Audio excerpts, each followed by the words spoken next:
Okay. So, hello everyone. Thank you so much for joining us today, and welcome to What's Changing in Fundraising and How Nonprofits Should Adapt.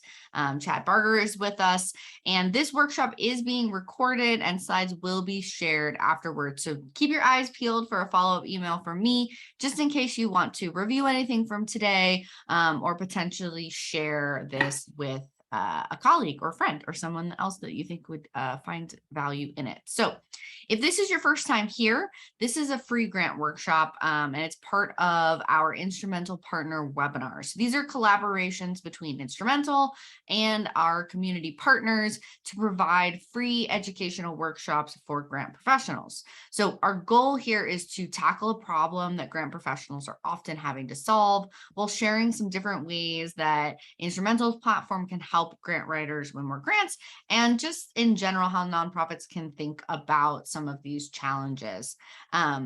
Just as a reminder, Instrumental is the institutional fundraising platform. So if you want to bring grant prospecting, tracking, and management into one place, we can definitely help you do that. And we will talk a little bit about that as well. We will also be sharing some things throughout, some resources. So you'll want to stick with us to the end because we've got some really great stuff to share there, including a link which will allow you to set up your own personalized grant recommendations in just a few minutes. So with that housekeeping out of the way, I am really excited to announce Chad Barger. So Chad is the Chief Strategist and owner of Productive Fundraising, and he is a sought after nonprofit fundraising speaker, master trainer, and coach. Productive Fundraising, this company, specializes in teaching the latest research-based fundraising tactics and making them approachable for small community-based nonprofit organizations. So with that, Chad, I am going to let you take it away here. Great. Well, thank you so much, Celia. Pleasure being with all of you here for What's Changing in Fundraising and How Nonprofits Should Adapt. This is the presentation I'm usually doing in person on a conference stage, the Iowa State Association of Libraries or something like that. So fun to be doing it in a webinar format, and really looking forward for all of your questions at the end, because that's what I miss whenever we are not in person. I miss that little hand and the comments and the sharing and all of that. So, but thrilled to be here with you on the Instrumental Professional Development platform. So I'm going to hop right in because I have a ton to cover. I've pared this conversation, this webinar down twice now to make sure we can fit in an hour. I will give you lots of resources, and you get the full length piece in the resources. So don't worry, you can get all of the content.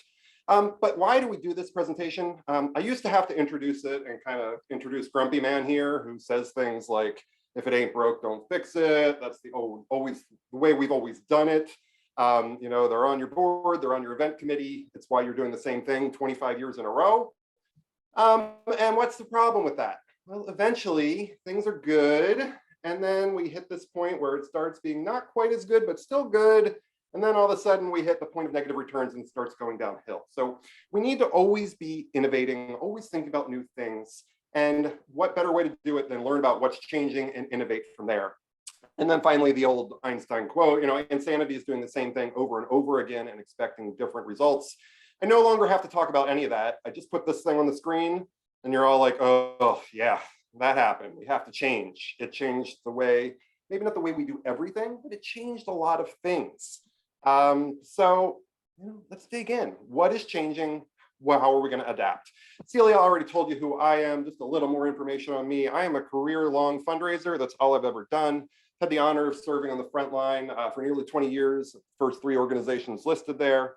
I'm a CFRE, a certified fundraising executive, and a master trainer with the Association of Fundraising Professionals. Past chapter president, woohoo to my Central Pennsylvania peeps, which is where I hail from. And these days I spend my time primarily serving small community-based nonprofits through my own firm, Productive Fundraising. And I have the honor of teaching at both Temple University through their 10-week online fundraising certificate program and Messiah University as well. That is me, and I did let it on the bag. I am from Central Pennsylvania, just outside of Hershey, PA, where they make your chocolate bars. And my quiz for you folks not from the region, the local people need to be quiet. Why are your Hershey bars made in chocolate, made in Central Pennsylvania? Cows. We have lots of cows. It's Hershey's milk chocolate. So that's lots of dairy trucks going in, and we crank out those bars and ship them to you all over the place. So with that, your first question is, where do I get this? There's a lot of data. There's some free resources, other things. So we have 2 sites for you to go to today. This is the first one, and Celia will share the other one a little later with some additional resources for you. But productivefundraising.com/resources has these slides and anything I talk about linked up, as well as some information and links over to Instrumental as well. So that's your keynote for the first half here. All right, we are ready to dig in. What's changing? And what should we do about it? It's not just talk about the change, but how do we adapt and actually either take advantage of that or make sure we're not negatively impacted by this change? Let's get it out of the way.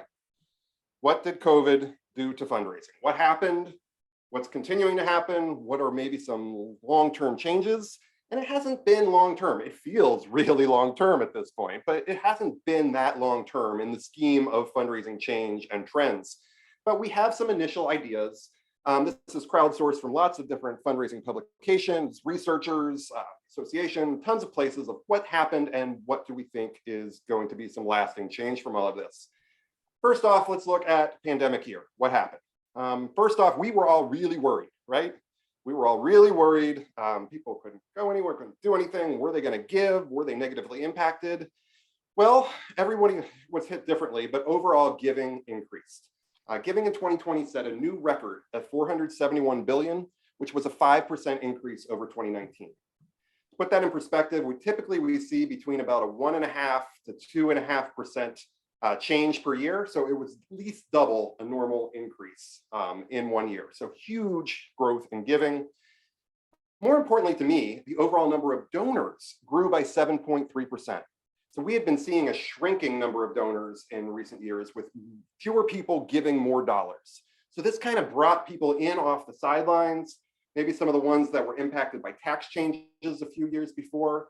But we saw those significant increases, and it was mainly coming from those lower level donors, under 250. Those random donations that showed up, the 50s, 100s, because your organization appealed and said, you know, we hope you're okay, but if you're able, you know, we really have some need, and maybe we need to completely clean our facility or adapt this program so we can operate in this current situation. We also saw big growth online. Gifts made online grew 21% in 1 year. It had been growing about 8 to 10% per year. So huge growth there.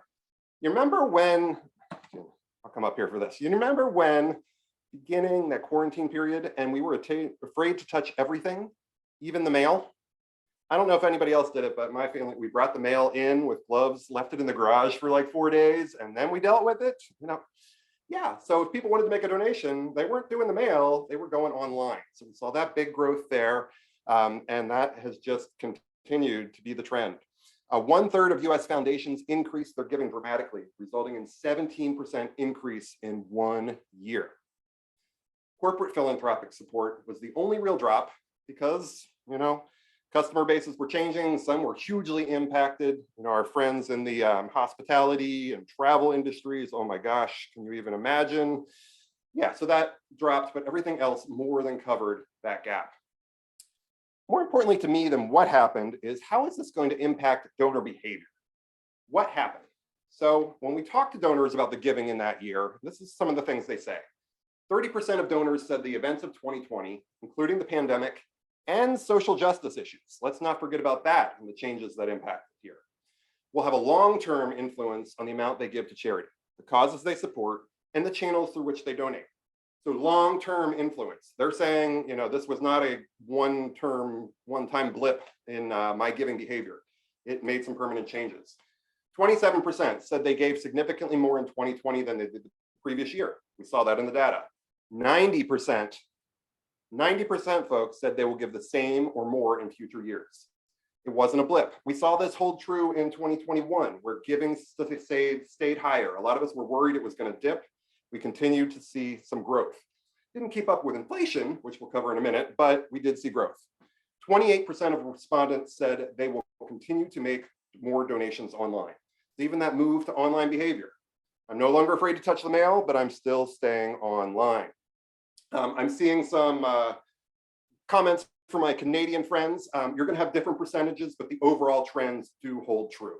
They do hold true. And I believe Fidelity, one of these sources has a Canadian breakout. So you can check. I always have my sources attributed here, and you can go for that. So, all right, what else happened?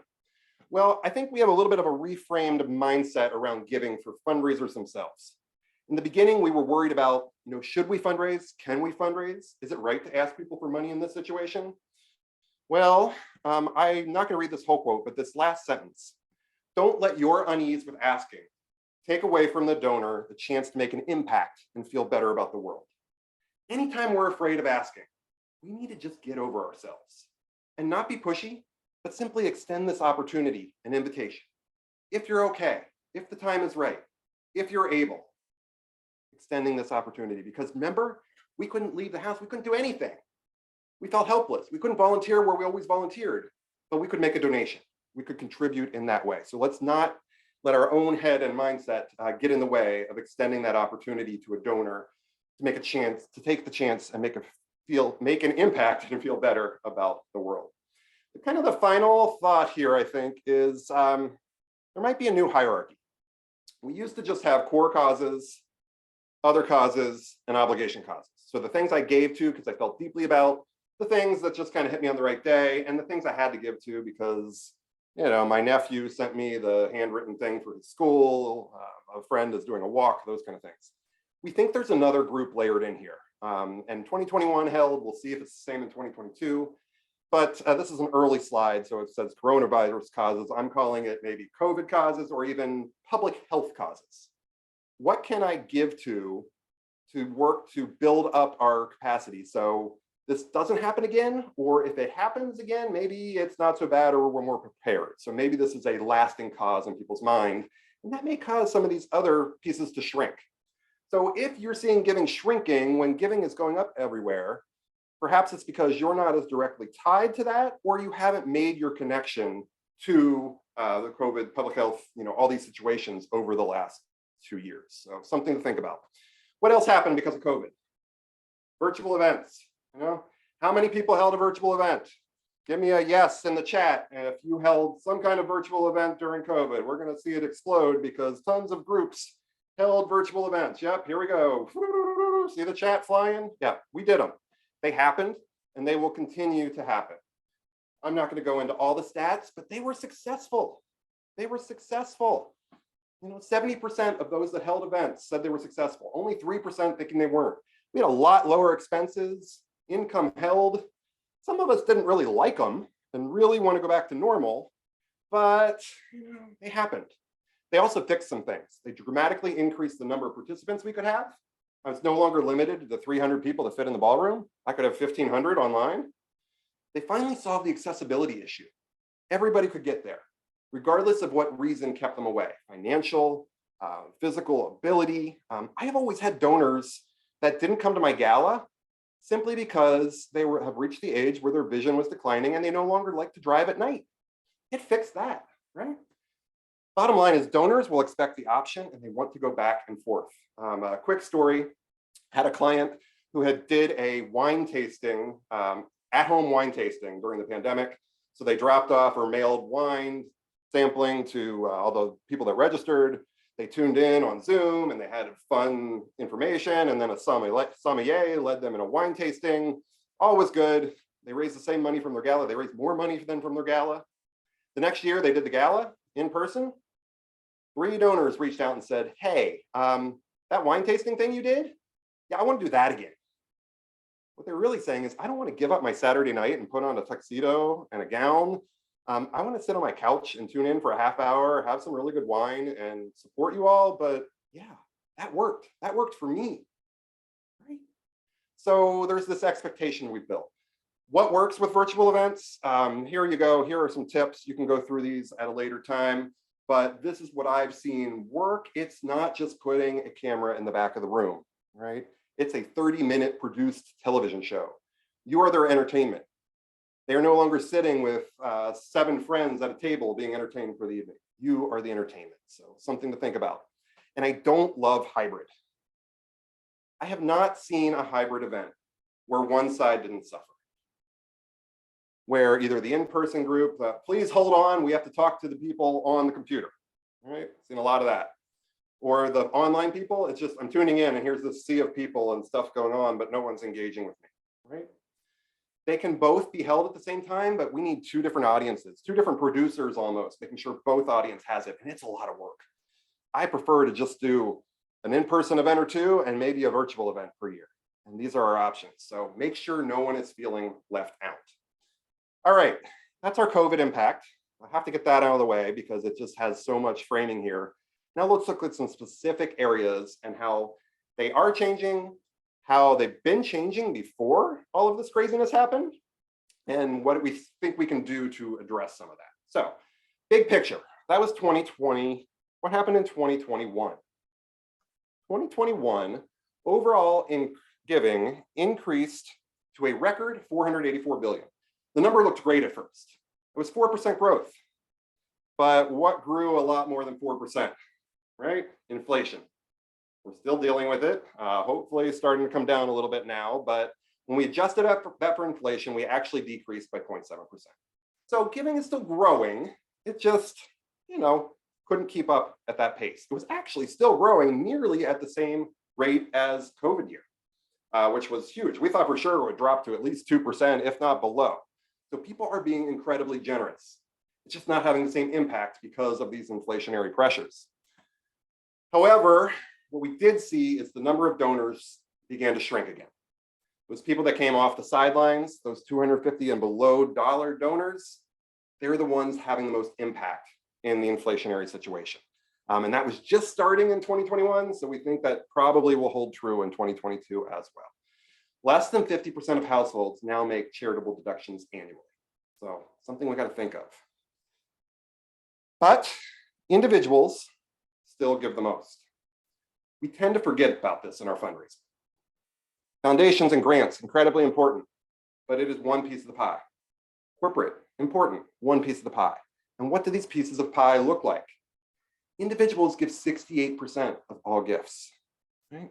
We add in bequests, it's nearly 80%. Foundations, that has grown. That used to be about a 14 to 15% piece of the pie.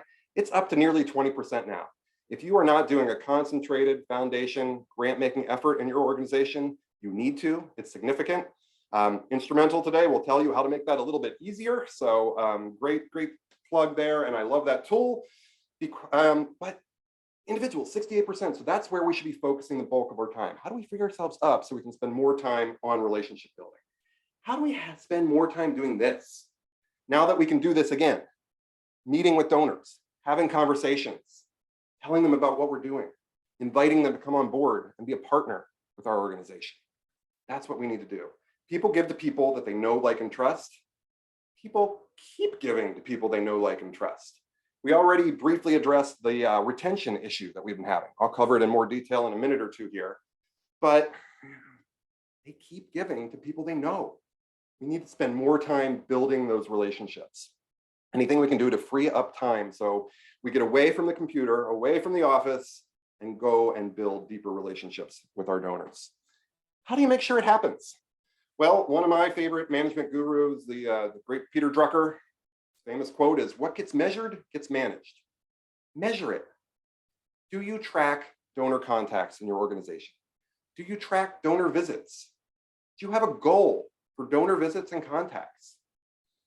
For 10 years, I was an executive director of a United Arts Fund in my community, and I had a goal of 100 donor visits per year. 100 donor visits per year. So I had to be on top of that. It's averaging out roughly to 3 a week till you factor in vacations and holidays and things. So I had to have this pipeline and cycle going where I was continually reaching out, making sure, I had time blocked on my calendar, so I was out there. Do you have that in place for your organization? If you have a development staffer, do they have a goal? Can they have, even if you're a really small shop, can they have 2 visits a month? Yes. Can they have 10 calls or contacts a month? Yes.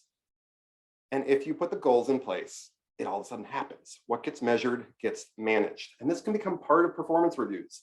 I would much rather see this stuff become part of performance reviews than simply dollars raised, right? This is what leads to dollars being raised. So give them the tools, encourage them to spend the time that it's going to pay off down the line by raising some of those bigger dollars. All right. Donor retention, still horrible. We mentioned it briefly. How to get a donor visit, I saw that pop up too. I've always found just being human, reaching out, extending an invitation for an update from the organization, not asking on that first visit because that's what they're afraid of. Maybe even saying, I'm not going to ask you for more dollars. I just want to give you an update on our organization. Let's start that relationship. We can dig in a lot more on donor visits. If we have time at the end, I'm happy to answer some additional in-depth questions there. And there's some resources. I have like a visit request script, lots of things on my website that can help you that way too. But let's spend a little bit of time on donor retention, right? It is still horrible. We've been stuck. 43%. We've been stuck here for a long time. I actually fear that we're going to dip when the 2021 data comes in. This is 2020. I was thrilled that we held through COVID, but probably going to go down. And our bigger problem is not the 43% that we keep from year to year. So this means if we had 100 donors at the beginning of the year, we would only have 43 of those same donors at the end of the year. We might still have 100 donors, but we had to find 57 new ones just to stay flat. So it's a big problem in our industry. The bigger problem is this number, 29%. That's the average first-time donor retention rate. So if I make a $100 gift to your organization as a first-time donor you've never heard of, who's this fundraiser Chad guy? You only have a like 29% chance that I am going to do that again the following year, unless you do something, unless you make me feel like a trusted partner and a piece of the puzzle at your organization and informed and just appreciated. We do a very poor job of doing that. Why? Not because we don't care, because we're too busy doing all the things, right? And stewardship just doesn't become a priority. It doesn't seem like the thing that has to get done. Everything else has to get done. It seems like a nice to get done, but it's not. It is essential. You know, we have this donor pyramid we use. You look at any fundraising book, oh, here we go. Nonprofit Fundraising 101. Like on page 20 of this is going to be the donor pyramid. It's how we think about fundraising. I don't love the donor pyramid. I'm not going to get into it. I find it just doesn't happen this nice, neat way. They kind of go all over the place. But this slide is very true. It says on the side, donor moves up through education, involvement, and more personal solicitation. Those are the things we don't do. We don't take the time to educate them, especially don't take the time to involve them. And our solicitation is very impersonal. We just email blast them all the time, or send them mail, or send them mail 3 weeks after they already gave. We don't personalize this experience. That's what we need to do. We say, keep calm, thank your donors. Appreciate the ones you have so they stay around and quit spending as much time chasing after new ones. Just take the time, show some donor love. I put this up because it's actually an interesting exercise. If you search for hashtag donor love on Twitter, you actually get some really great examples of some creative stewardship that's popped up. Yeah, there's some weird stuff too, but you do get some fun examples of just creative ways that people have been thanking their donors. So some of you know where I'm going here. I throw up the number 7 in a fundraising presentation, and I'm going to reference the fundraising law of 7. Fundraising law of 7 comes down to research done by Penelope Burke. It's in one of these books too, Donor-Centered Fundraising. She studied 40,000 households in the US and Canada about 20 years ago, looking to answer the question, why do donors give? And more importantly, why do donors stop giving? What do we do that causes that? And how can we change that behavior? I don't think she really knew what she was going to find, but in reviewing the data, they actually learned when they looked at donor trends and donor behavior that donors want to hear from us at least 7 times between solicitations, at least 7 times. And some of you are saying, oh my gosh, Chad, we are a little tiny shop. We can barely get the gift acknowledgements out within a month. How am I going to do 7? Well, the beauty is that everything counts. So that gift acknowledgement does count as 1. And if we maybe make a thank you call or our board member makes a thank you call, that can count as 1. We send a newsletter, that can count as 1. It's easy to get these adding up. We invite them to a reception or something where they don't have to purchase a ticket. That's there. But what I find is many organizations just have no clue how many touch points they have between solicitations. And I get that question, how often can I solicit my donors? I can't answer that for you. How quickly do you get to 7? That's how often you can solicit your donors. And the more customized and personal these touch points can be, the better. I have a whole listing of about 35 donor touch points for you, samples, some regular, some very creative, on that resources page, productivefundraising.com/resources. It's one of your downloads for today. Get some creative touch points, get more touch points in the mix at your organization. You don't have to spend a fortune. Some of them are free. Just need to take the time and make it a priority. But let's look at an easier way. How can we go from 43% to 85% donor retention? Monthly giving. Getting donors to give monthly. Having a consistent, concerted effort at our organization to both bring in new donors as monthly donors from the beginning, that's easier, and converting our current donors to monthly givers. Why? I already highlighted that retention rate. If that alone isn't enough to tell you that's the way you want to go, here's some other data. They give more. Average one-time gift is $60. Average monthly gift, $228, right? 19 a month is the average gift. They give more. They're more loyal. We already talked about it. So I said it's 85%. They actually go to 80% after the first year. And after 5 years, they give at a 95% retention rate. They just don't go away unless something basically happens with their bank account or credit card. And we have auto updaters built in now, so the days of expiring credit cards are basically over. Yeah, you really have to make them mad for it to stop, essentially. They also make more estate gifts. They're your best planned giving prospects. And many times I hear people say, that's great, I get it, some people do that, but our donors don't do that. Your donors do that. 45% of all donors give monthly. This was a pre-pandemic stat. I am nearly certain that is over 50% at this point. They give monthly. I credit our faith-based organizations for starting this. They were on this trend way earlier, that switched the tithing to automatic tithing, right? You're going to throw a 50 in the plate every time it goes by anyway. We'll just take care of that automatically. Fun side story, and my church did that. I was an early adopter because I hate writing checks. And the plate came by, and I kind of get these looks from folks. The plate went by. He didn't put anything in there. So I didn't really like that, I'm doing my thing. So they actually got these tokens in the early year that they set in the back, so you could grab a token on the way in and then toss it in the plate. So I think enough people do it now that we don't have to play that game, but funny little side story. But yeah, they are doing it. 45% of all donors are giving monthly. And now is the time. This is why I say I'm certain it's over 50% now. 2020 saw a 26% increase in monthly giving enrollments, right? 26% increase in monthly giving enrollments. That's huge. That's huge. We used to be incremental per year. It resonated. Why did it resonate? Sustainability. How do I ensure the nonprofit that I love, the theater that had to close, the after school program that I know is important to kids that my kid went through? If I'm giving monthly, it just keeps coming, right? It resonates right now. It's continuing. It resonated last year. It's continuing to resonate. I'm still seeing good results on monthly donor conversion. I saw a question come up about giving through Venmo, the technicalities, all those kind of things. You need to look it up. Regulations, state to state, organization, it can change. I do know of some nonprofits able to accept donations that way. PayPal, everything's different. So check your regulations. Typically your state, I call them the ANOs, the Association of Nonprofit Organizations, will have good detailed information. So your PANO, your SCANO, your NANO, your IANO, they can help you out on a lot of those regulations. I can't keep up with all 50. I'm not going to go into this, but how do we kind of optimize our, optimize for monthly giving? Here are some tips. Here are some ways you can optimize your giving forms.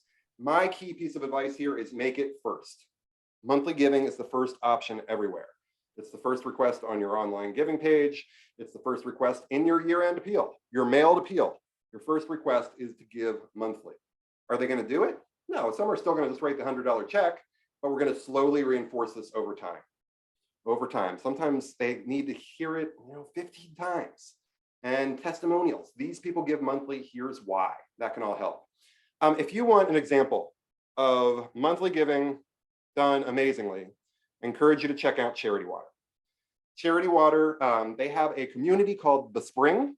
This is their primary way. You have to work really hard just to make a one-time gift to them. But they treat this community, The Spring, amazingly. And here's a quote from Victoria Harrison, the co-creator: "All roads lead to the spring. It's Charity Water's flagship giving product, the one that everything else relies on.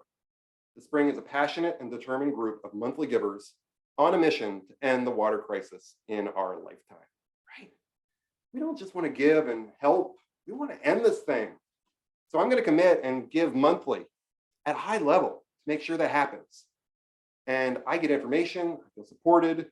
Look into it, it's crazy. They have GPS trackers on their wells. You can see exactly where things are at and what's going on. But I mean, that's at a high level. But how can we take that concept and translate it at the level for our organization?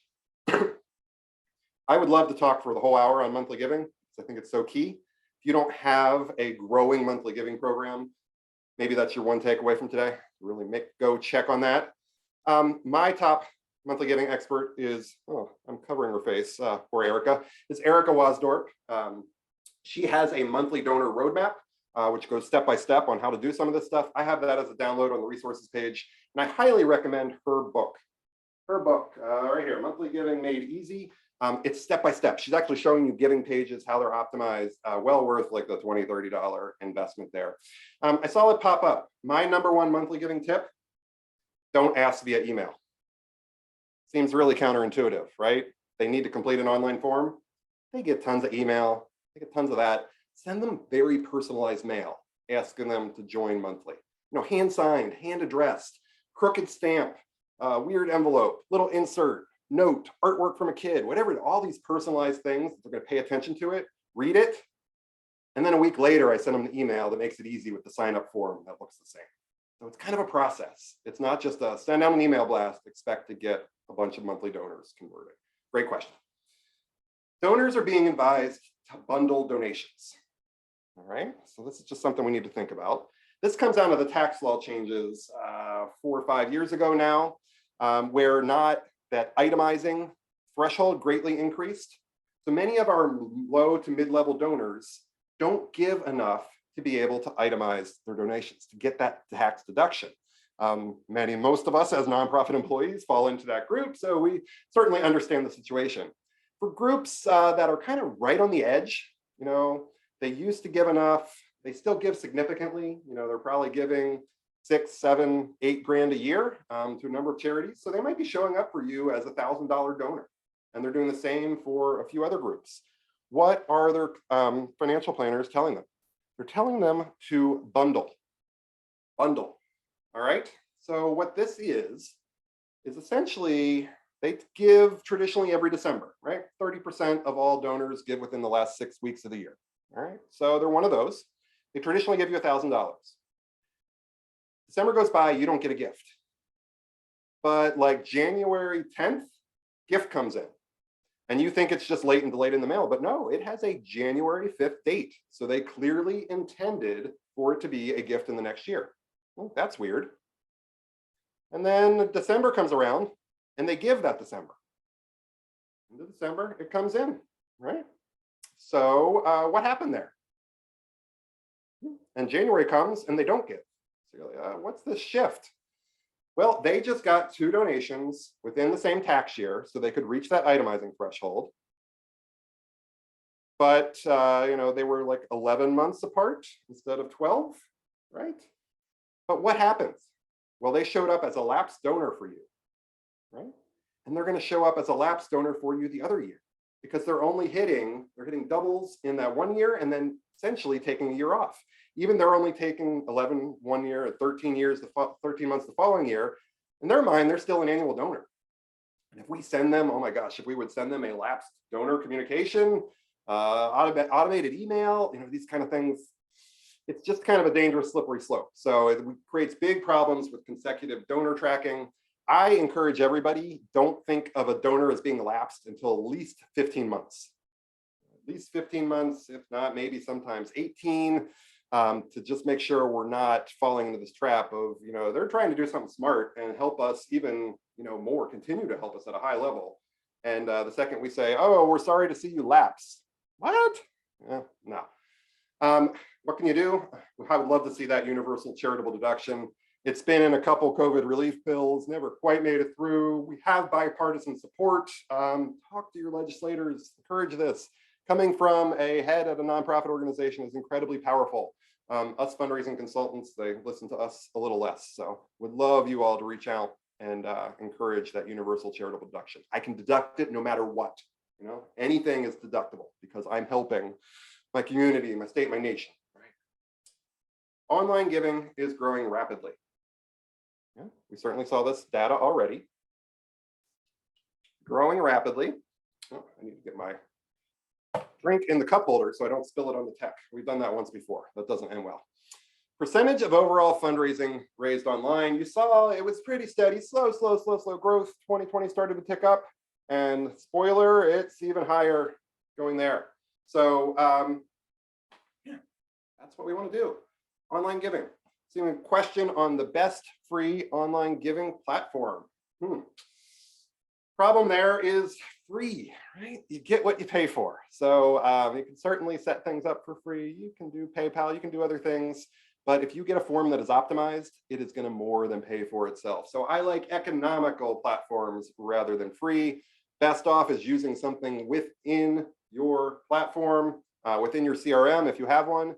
If not, there are solutions out there for like $15 a monthly fee that lets you have an optimized box. And guess what it lets you do? Put monthly giving first. One that comes to mind is DonorBox, but you can look at lots of different options out there. So online giving is 13% of all donations in 2019. 18% of all online donations are now monthly donations, right? 28% are made on mobile. That is a big number change. And online donations are most often driven by raw, authentic video, not the $5,000 you pay to have the produced video for your gala. It's on these cell phones. We have them with us all the time. Hi there, Mary. It's Chad from the shelter.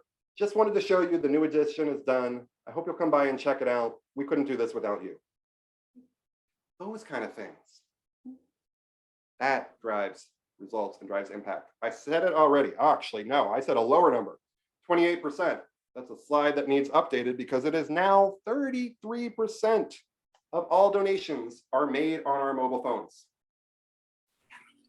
My question to you now is, do you know what that experience is like for your organization? Have you made a donation on your phone to your organization? Sometimes a lot of the forms are choppy and things go everywhere. If it's not an easy experience, you're going to lose that donation. They're not going to stop and go over to their computer and make it there. No, they're frustrated. They might come back a month later or something, but they're done. You lost that donation. So after we're done here today, go online, go on your phone, make a $10, $20 donation to your organization. See what that experience is like. What happens after you click submit? Do I get a nice heartfelt thank you? Or do I get a, basically it looks like I bought a widget transaction form, right? What's that experience like? Stories over statistics. You've probably heard this before. Should be sharing less information, less statistics. We served 1,000 families last year, and rather telling me the story of one of those 1,000 families, far more impactful. It hits the heart. That's what we need to appeal to in fundraising, right? So stories over statistics, it's gotten even more important to do so. Why? Because donors are increasingly loyal to causes, not organizations. Causes, not organizations. They care about ensuring there is aid for the homeless in our community, or the housing insecure. Right? They don't necessarily care that it's this organization that does it, or it's this organization or this organization. Whichever one is doing the best job, or maybe telling the story the best, is the one that they're going to support. So those stories help the people your donors help. Tell stories about the people your donors help, not the organization, right? Key is our people. How do we tell those stories? What are some key things? I already said it. It's a compelling story about one person, place, or thing. Not the 500, not the 20, one. vivid detail, right? We paint the picture and it's a solvable problem. My $100 can certainly help put food on the table for one family. We talk about the 355,000 food insecure families in our state, county, whatever. Yeah, my $100 does nothing there. So keep it as a small piece where I can take some action. Who's the hero of that story? The donor, right? Not the organization. I think of the great Tom Ahern and his copywriting tips, where we say, use the words you and your in our correspondence, right? You and your at least twice as much as my, we, and our. It's not about the organization. It's not really about the beneficiary. It's about the donor, right? We want to get out of the way. Let's connect the donor and the beneficiaries. Get the organization out of the way. Without you, none of this would have happened. Because of you, Johnny is a safe place to sleep tonight. Those are some of the pieces of language we want to use in our correspondence. Multi-channel is required to cut through the noise. We have to operate in multiple channels. We can't just do one thing. We can't just do the thing we like. I say it all the time. Personal preference is not fundraising best practice. Not just what we like. Even design, tasks, everything. It's what works. What's proven to work. So multi-channel is required to cut through the noise. Critical mistake many nonprofits make is only emailing our donors. Oh, email's cheap. We don't have to send the mail anymore. I've heard it, right? What's our problem here? Well, we have a couple. Donors who interact with multiple channels are much better donors, right? They have a 75 times greater lifetime value than other donors, and they stick around a lot longer too. So we want them to interact with us multiple. We don't just want them to be an online donor. We don't just want them to be an email newsletter subscriber. We don't just want them to mail in the check every time we send a newsletter. We want them to engage multiple places. The critical mistake many nonprofits make is cost savings at the expense of donor engagement. We need to spend money on donor engagement, not try to save money in this area. Email versus postal mail. What's the open rate? That's my question. What's the question there? That email versus postal mail. Well, my problem is with emails, the average open rate is 20%. 20%. You know yours? It's really hard to gather now that the iPhone's iOS system isn't reporting as well, but even pre that change about 6 months ago, what was your open rate? Hopefully it's better, but we think we hit send on an email blast and all of our donors see that. No, only 20%. Thankfully, then 20% switches a little bit, so maybe it's 30, 40% that sees it, but still less than half of our donors actually see that. The beauty of the mail is they physically touch it. They get it out of the box and say, oh, ABC organization. I like them. They're good. They're telling me something. Trash. That's fine. It can go right in the trash. They had that experience. They don't have that experience if it skips their inbox and goes to their email blast folder, which they empty out once a week. So we need to be multi-channel. We need to raise money from multiple channels. As Paul said in the chat, use all the tools, right? And I'm talking a lot about individual donors today because I'm an annual giving guy. That's where I live, where I've spent my career. But we already showed that growth in grant funding and foundation funding from about 14% just 3 years ago up to 19% now.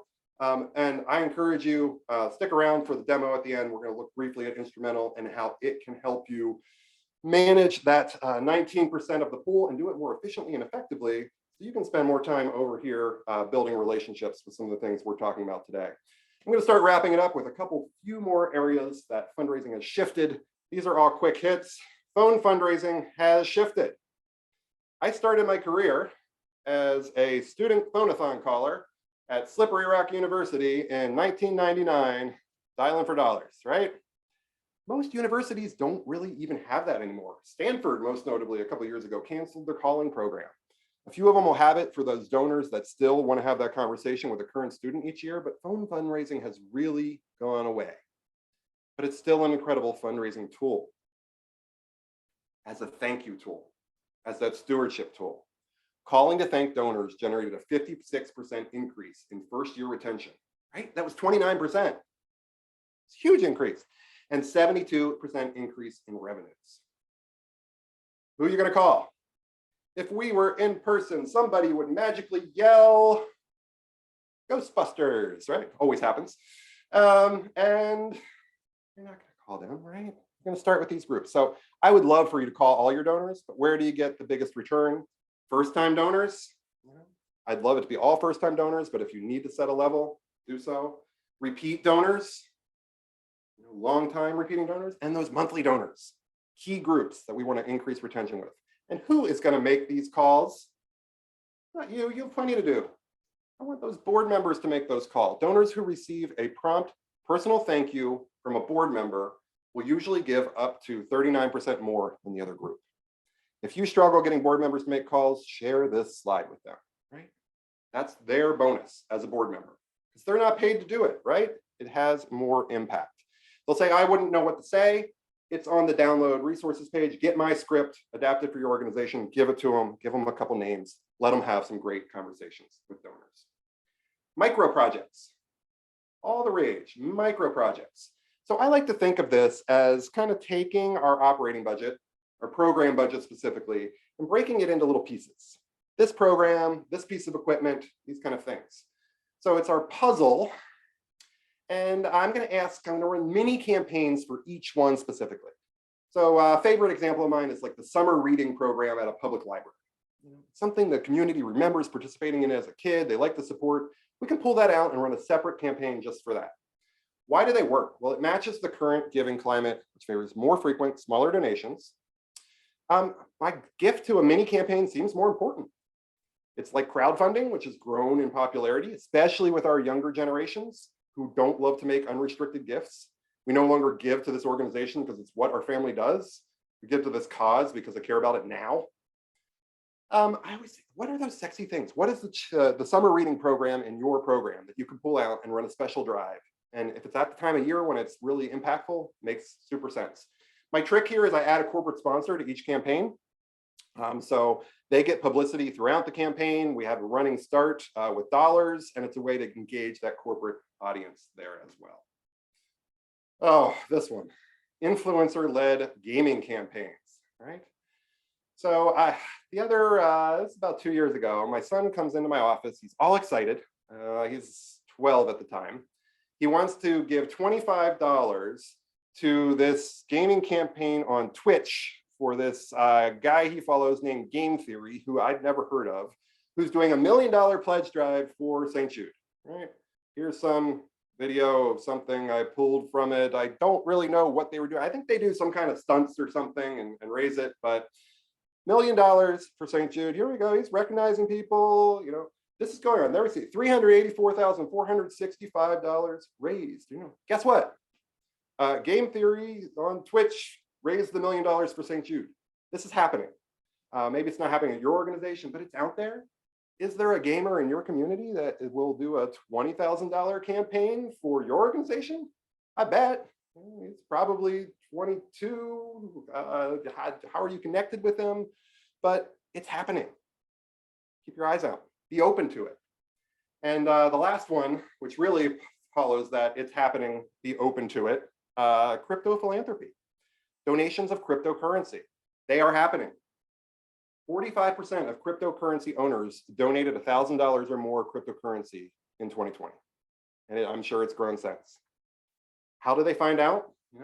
46% said it was hard to do it, right? You weren't set up. You didn't have policies in place. You didn't have an intermediary, right? Most recipients of crypto reported that the donation began via the contact us form on the website. They just said, hey, I'd like to donate crypto. Can I do that? And the organization scrambled and found something. There are intermediate organizations. You don't have to have a wallet. There are organizations that will accept that cryptocurrency on your behalf, liquidate it, and send it to you. Right? Just say, yes, we're open to it. Have a policy in place that protects you and says, we're not going to be a crypto investor. We're going to immediately liquidate it. Treat it like a stock donation. And my last one, QR codes are back. QR codes are back. So I remember 11 years ago when QR codes first came out and we were super excited. Oh my gosh, people can be anywhere, scan this, and we can pop up like video on their phone. And maybe we could do video on their phone back then, but they could make a donation, we could engage, they could sign up for things. And what happened? Totally flopped. Hardly anybody did it. QR codes kind of went away. Something to thank the pandemic for. QR codes came back. And we thank our friends in the restaurant industry, right? Back when we were afraid to touch anything, they didn't want to print menus. So what did they do? QR codes. They taught everybody how to do it. I tell the story 2 Memorial Days ago now. My dad, we're at a picnic. He's flipping, gets his phone out, wants to show me some photos. And I notice every other photo is a QR code. Like, what's going on? He said, oh, that's how you order at the restaurant now.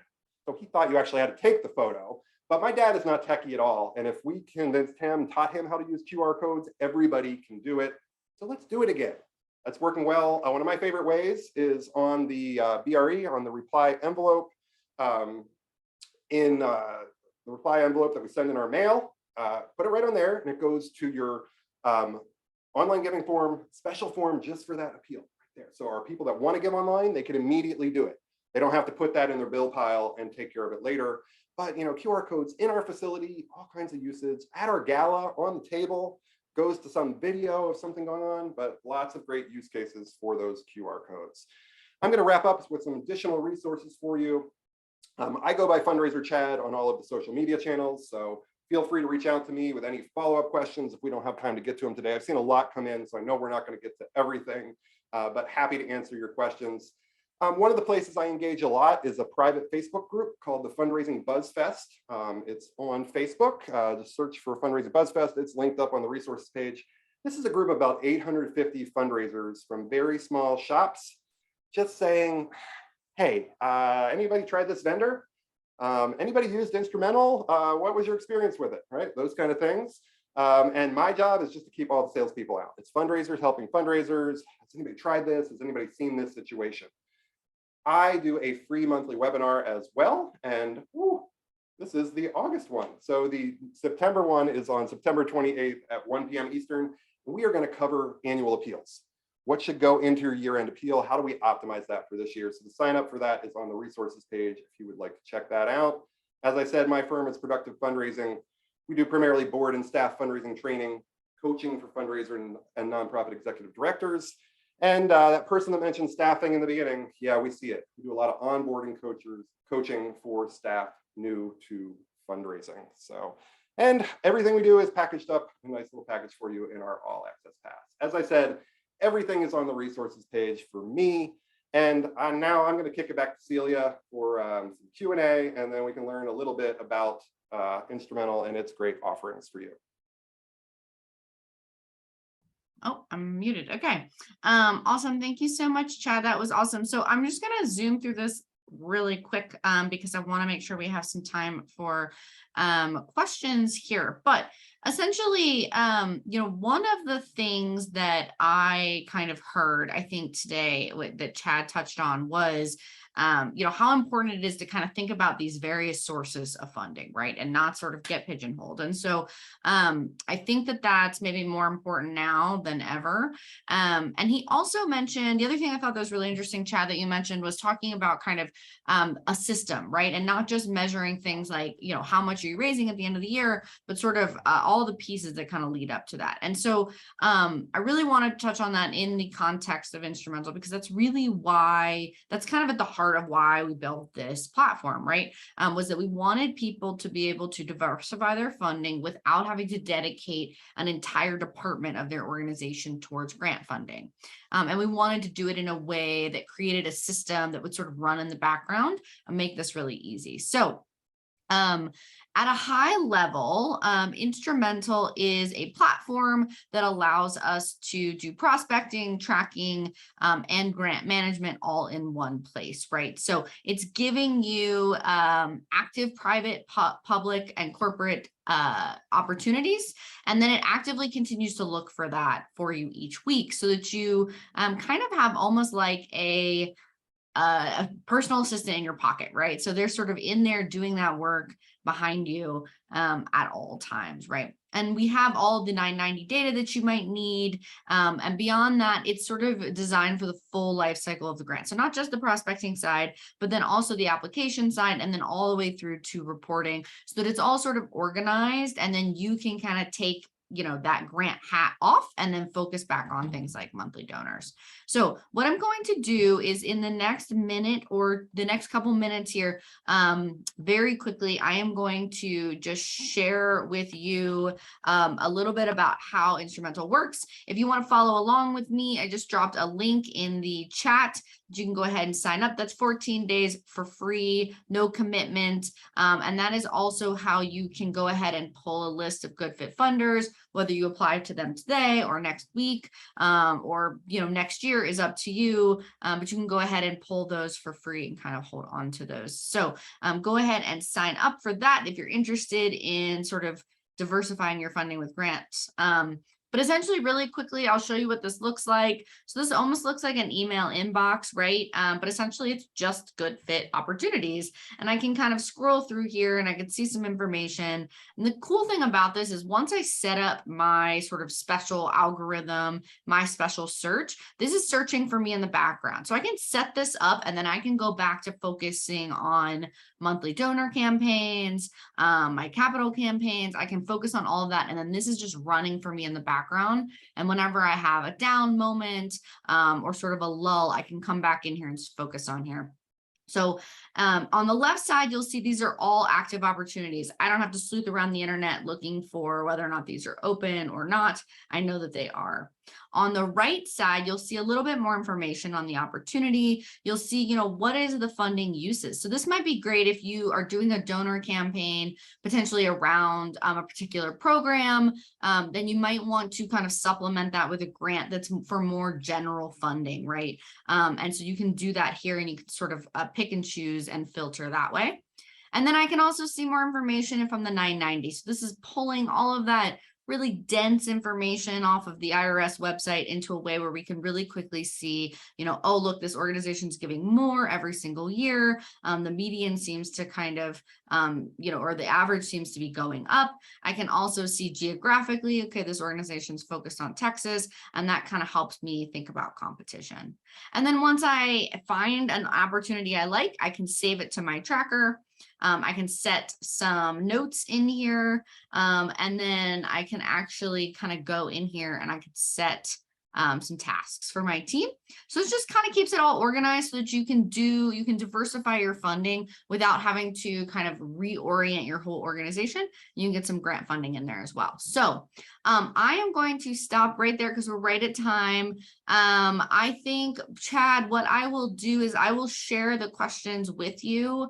And then if we want to, if you see any questions in there that you think are really great and you want to write a quick response to them, we will kind of include that in any follow-up information as well. So I just want to be respectful. We can certainly do that. So I'm seeing some in there. I will give you the heads up. Not a lawyer, not a state expert. So if it's something specific to regulations, that is almost always state specific. So, reach out to your, I'm Pennsylvania based. It's our Pennsylvania Bureau of Charitable Organizations within the State Department. There's someone there that can answer those questions.